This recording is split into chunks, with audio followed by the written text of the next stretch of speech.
Hello, everybody. So, today for my biographical retrospective, I decided to talk about Frida Kahlo's life.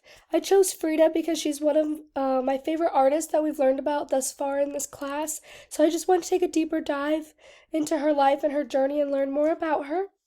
Frida was born on July 6th, 1907, in Coacoan, Mexico City, Mexico. Her father was Guillermo Kahlo, and her mother was Matilde Calderon y Gonzalez. Her father was a German immigrant who came to Mexico, and her mother was half Spanish and half Amerindian. She had two older sisters and one younger sister. She had a rough childhood pertaining to her health specifically growing up. Unfortunately, at the age of 6, she got polio, which would affect her for the rest of her life. Once recovered from polio, one of her legs became much thinner than the other one, so she had some disformities within one of her legs. She was said to have worn a lot of long skirts to cover up this deformity because she was very self-conscious. In 1922, she attended the National Preparatory School. This was a big achievement for her because this school was pretty prestiged and hard to get into. There at the school, she met Diego Rivera, who we'll later talk about. In that same year, 1922, she and a group of friends were riding the bus to go hang out, and they unfortunately got into a pretty severe bus accident, and this accident would also change her life forever.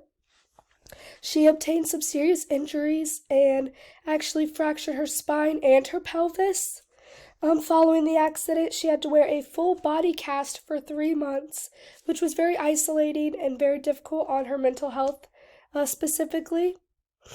While bedridden from the injury, she began getting really into painting self-portraits, and this was said she had said that this was because a lot of the time she was alone and stuck in bed with just herself, and so she began painting the only thing she was really seeing, which was herself. Years following, in 1928, she reconnected with Rivera and began a relationship with him. Shortly after, only 1 year later, she got married to Diego Rivera, but their marriage was not smooth sailing.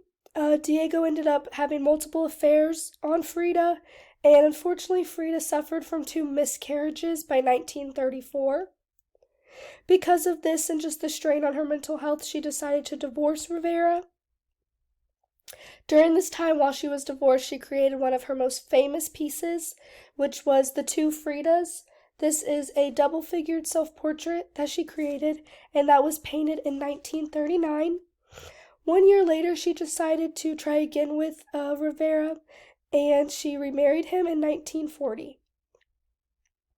4 years later, she painted another piece that is known as one of her most famous pieces, and this was The Broken Column.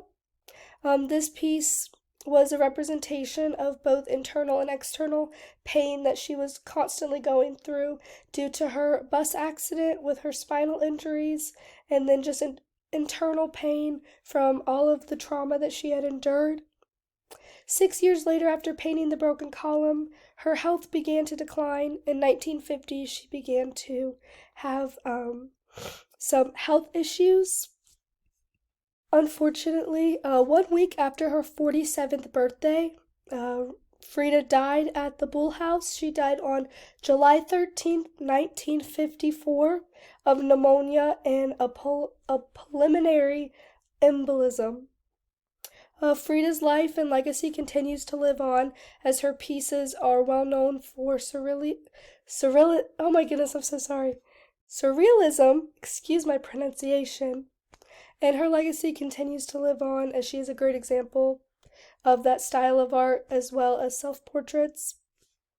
And she's also a really great representation that you can follow your passions and do what you love despite all of the difficult things that you might go through. She had a lot of unfortunate accidents and injuries and trauma, both physically and mentally, but through all of that, she embraced her talent of art and used it as an escape rather than giving up on her talent because of everything she went through.